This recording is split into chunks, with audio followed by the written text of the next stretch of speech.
بگم چجوری. کافیه برنامه ادیتس با این لوگو رو دانلود کنی. لینکش رو تو کپشن برات میذارم. حالا علامت به علاوه رو میزنی و هر عکسی که دلت میخواد توی ویدیوت باشه و استفاده کنی رو انتخاب میکنی. من اینجا از کفشایی که با چت جی پی تی طراحی کردم از برندهای معروف جهان میکس کردم با طرحهای معماری ایرانی انتخاب کردم تا با اونا ویدیو درست کنم. منتظر میشی تا عکسات آپلود بشه. عکسی که آپلود شد اولین عکس من، بازم کاوریه که با چت جی پی تی ساختم. اگه خواستی بگو آموزششو برات بذارم. بریم روی هر ویدیو و افکت رو انتخاب میکنیم.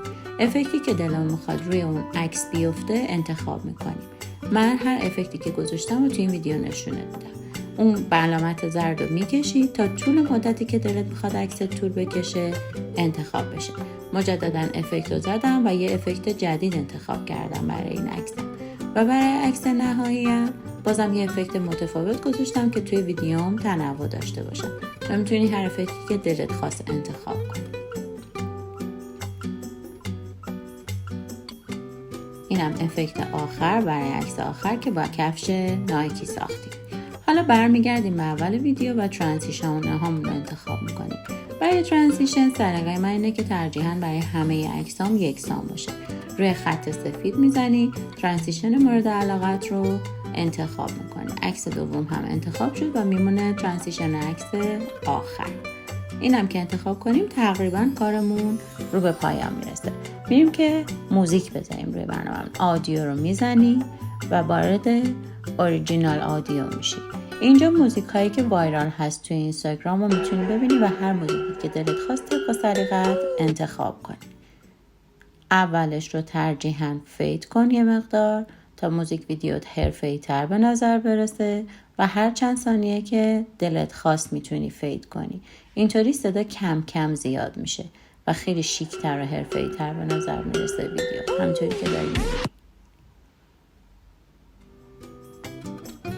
حالا میریم که نوشتمون رو وارد کنیم. تکست رو میزنیم، نوشتمون رو وارد میکنیم و به تنظیمات تکست میریم.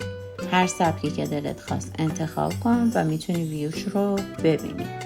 حالا میتونی از افکت های مختلف تکست انتخاب کنی که نمایش قشنگ تری داشته باشه نوشتن. چند مدل رو با هم ببینی که اینم سلیقه‌ایه. و در نهایت فونت هم طبق سلیقه‌ات میتونی انتخاب کنی که فونت های فوق العاده قشنگی داره و قطعا باعث میشه ویدیوت وایرال بشه. جاشو تنظیم میکنی.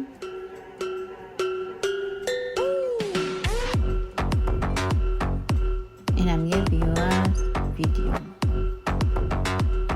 حالا مجددا به انتهای علامتمون که نزدیک شدیم نگه میداریم تا صدا رو فید آوت کنیم که باز هم ویدیومون حرفه‌ای تر به نظر برسه.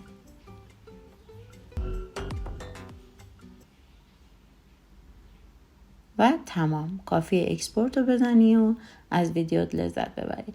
قطعاً ویدیوهایی که با ادیت ساخته میشن برای اینستاگرام مناسب تر و حرفه‌ای ترن. اگه دوست داری تو هوش مصنوعی بروز باشی و محتواهای خفن تولید کنی کانالمو سابسکرایب کن.